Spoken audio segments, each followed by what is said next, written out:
sorry it's kind of dark in here, but I have like one little lamp and it's actually kind of dark out there. It's been kind of gloomy and rainy and cold the last few days. I shouldn't complain because usually this time of year in northern Spain, in the province of Asturias, it's in the mountains, it's a little cold and rainy, but starting in October. So we had a wonderful October. It was actually warm and sunny and it didn't rain. It was great for us. Today I thought I'd talk about food, USA versus Spain. Now, before I get started, I want to say that let's talk about what I know, okay, in this video. So don't get mad at me saying it's not how it is here or there. I'm from Florida. I've lived in Ohio my whole life. I've traveled the United States, but not in every city, every town, every village, so I can't say for you, if you're watching from a remote area or a place that's different than what I'm talking about, so I can't speak about every little area. And same with Spain. I'm just talking about Oviedo, Spain. Oviedo is the capital of the province of Asturias in northern Spain. Now, if you go into cities like Madrid or Barcelona or Malaga or bigger cities, you're going to find different types of things. So I'm just talking about this little area, and literally in Oviedo, you could walk from one end of the city to the other part of the city within 30 minutes. The center anyways, I'm not talking about the suburbs. So what I noticed living here in Spain for the few months that we're here is, and I've been here 4 times before, but it was more vacation, staying with my family, my cousins, but this time we're in our own apartment, doing our own shopping, eating out, and you're really getting to know the area by foot. We don't have a car, so we're mainly walking, so I'm really getting to know every street, block. People are getting to know us at the grocery stores, at the little shops, so it's pretty cool. I like that. The biggest thing I noticed is in the United States, almost every area has a Walmart, unless, of course, you're in a very remote area. But Walmart is huge, and there's so many options. For example, toothpaste or shampoo or olives or whatever, boxes of cereal. I mean, there's like 2 rows that go on for a block of different cereals. So that's a pro and a con, I suppose. I say it's a pro because, well, you have options. So if you don't like something, you're bound to find something that you do like. The con is you could spend all day trying to decide which product that you want, especially when they keep coming out with a new product. Then you're trying to figure out, all right, do I really want to try this new product? Do I like this new product? It could be a little overwhelming. Here, where we are located, I'm sure they have bigger stores than where we are, but the main stores that we go to are places like Mas y Mas, Mercadona, there's Alimark or something like that. I think there's an Aldi somewhere, but not in walking distance from us. But they have everything I need, but not a zillion options. Since I'm usually in a rush, I hate shopping, as you know. If you've been following my channel for the last couple of years, you know I don't like shopping. I want to go in and I want to get out. Not having a million options, I kind of like. Now, the funny thing about food here in Asturias, which I absolutely love, is that it's really farm to table. I know in the United States, it's starting to become a thing. When we were traveling, we found a few restaurants where they promoted the restaurant as farm to table. Fresh eggs, fresh meat, fresh vegetables, fresh whatever, right to the restaurant fresh. And I like that because so many restaurants in the United States, and I'm not talking about fast food because we all know that's just not good for you. You know, once in a while, if that's what you want to do, that's fine, but eating it every day, 2-3 times a day, just not good. And I'm not a health expert, and I'm not going to tell folks what they should or should not eat because I'm not a saint when it comes to food. But I will say I do like fresh food. I don't want it injected with all kinds of hormones and pesticides and God knows what. So I appreciate it when I have fresh food. So in the United States, I find it's very difficult to find food that's not injected or has the pesticide or GMOs. I think it's illegal here in Europe to have GMOs in food. And I know in the United States we're doing more and more to stop GMO, so you'll see GMO free. So I hope we start doing something better overall in the food industry, because when we go out to eat, and sometimes I like to go out to eat in the United States, I really don't like that most of the food is frozen and fried or frozen and baked. It's not fresh, and you could taste it. It just, then your stomach's like turned inside out.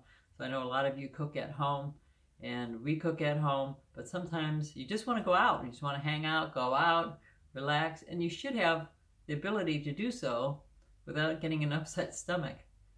And it's difficult, I find, to go out and find food that's not going to bother us. Here in Asturias, and again, when you're going to bigger cities, you might have different things happening, but in this particular area, any meat you're getting is coming from the mountains around you, from this area, from the region. And same with the eggs, and everything's fresh. When you go out to a restaurant, it's fresh.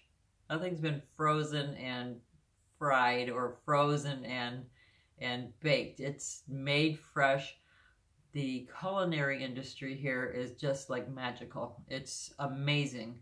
They take it seriously. Nobody's running around. Well, I can always say nobody.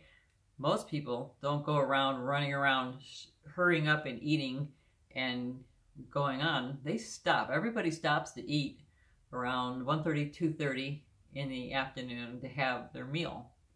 And they usually have, restaurants usually have a menu del dia, is the special of the day. And the thing I noticed is the difference between USA and Spain, and I'm speaking about the areas that I've lived in. And that's why I say it depends on where you live, because there's some region in the United States where you do take your time to stop and eat and like we're supposed to, like human beings, stop and eat and relax and not shoving our food down our mouth while we're speeding down the highway because we're late to get somewhere.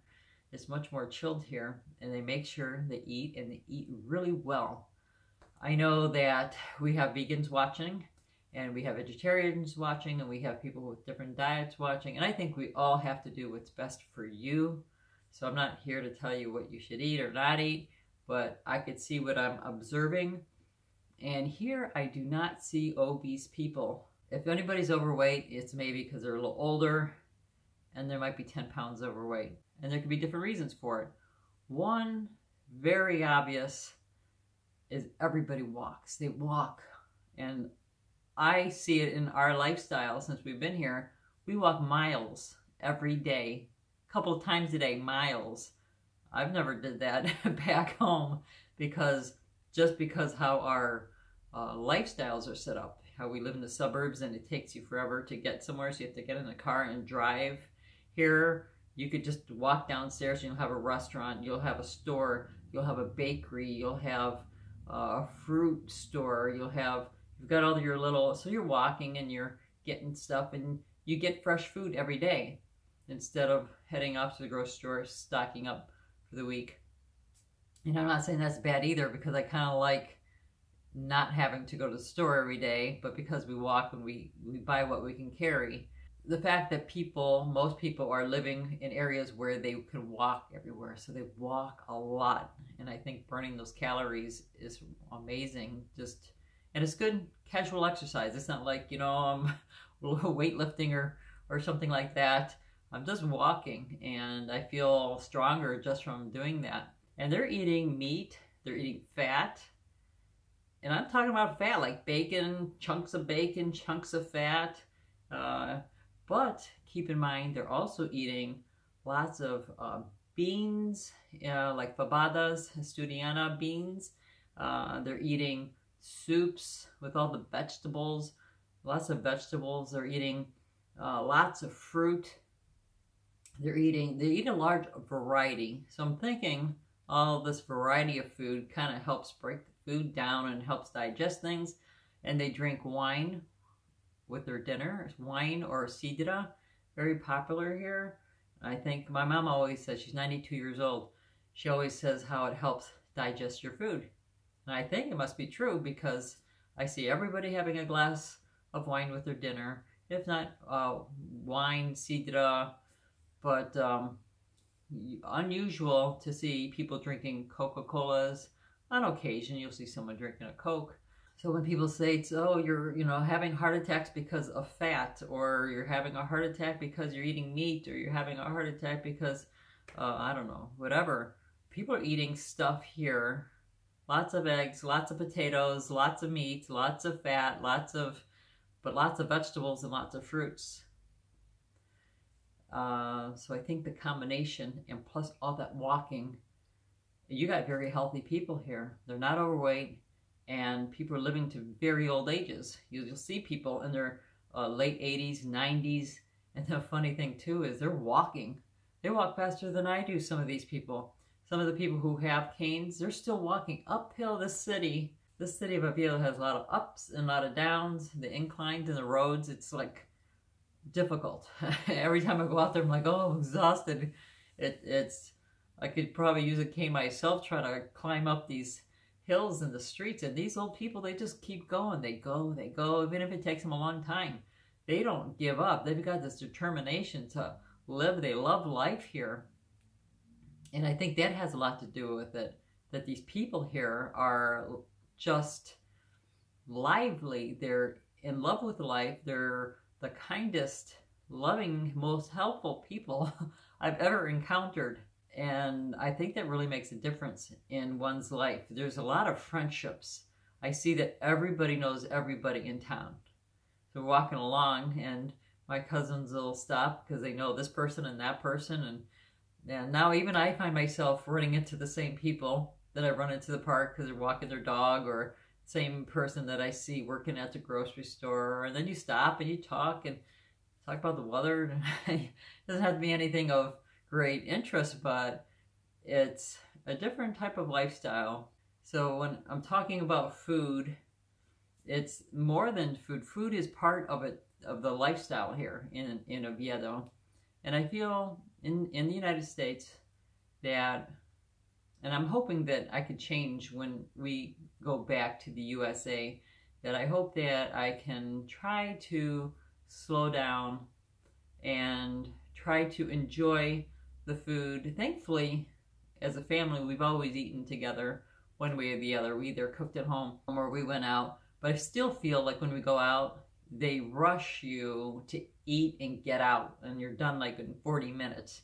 Here you could spend 2 to 3 hours eating your dinner in the afternoon. It's kind of nice not being rushed because I'm kind of a slow eater myself, so it kind of helps out.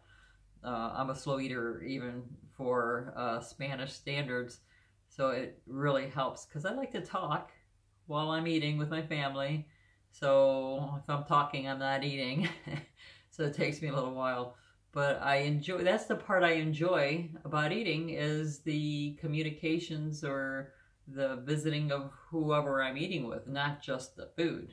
It's not just the food experience. I want the whole experience of being with the people I'm with. So that's something that is different here than back home.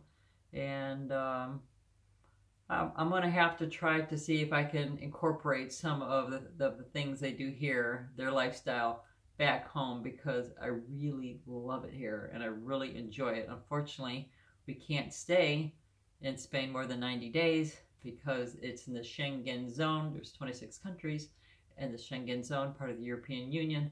And with American passport, you can't stay long unless you get an extended tourist visa or student visa or something like that. And the thing too, back at home, I feel like I have to pay extra not to put in the GMOs, not to put in the pesticide, not to put in the hormones. I don't understand why I'm paying more for organic. Why can't all food be organic? I don't know. Comment below, explain it to me. I've been trying to figure this one out.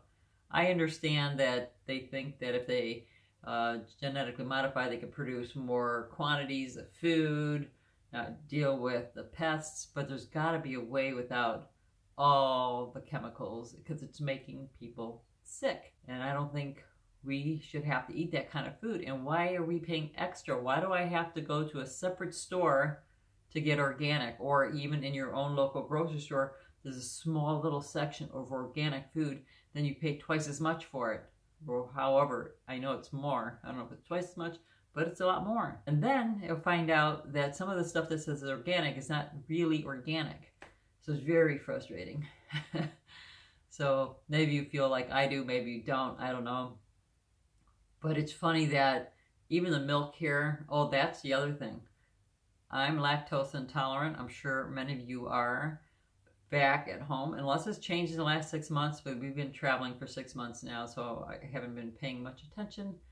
Back in the USA, I can get Lactaid milk, and I can get Lactaid chocolate or vanilla ice cream. They used to have yogurt, and then they discontinued it at Walmart. In our local grocery store, you can get soy and other, but I want milk. Lactose-free, creamy ice cream, creamy flan, creamy rice pudding, but lactose-free, and I can't get it. I have to make it myself at home, which is fine, but it's so nice that here everything I can get lactose-free. And the milk is right from this area.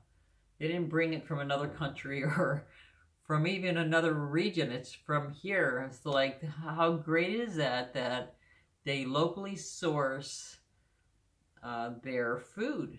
I think it makes sense. Why would you travel with food across the country if you have it right there? I can understand if you don't carry a certain product, you can't grow it or whatever, you have to bring it in. But if you're growing your own cows and chicken and eggs, why aren't we eating from our own area? It's a little thing of mine that I've been thinking about, and I thought I'd share with you. I'd love to hear what you think about all that. Comment below. I do know when I get back to the States one of these days, I want to make sure that I find a farm so I can get my farm fresh eggs. If I get meat, that it's not injected with a bunch of stuff that I don't want in our bodies. We're not big meat eaters in the first place, but what little meat we do, it'd be nice if I'm gonna cook at home. It'd be nice to get meat that doesn't have stuff in it. So when I get back, one of these days, back to the USA, I hope to find a farm to get some of our food so we don't end up with a bunch of stuff in our food that we don't want. I'm sure there's plenty of people growing their fruits and vegetables that they sell on the side of the road, and see what happens.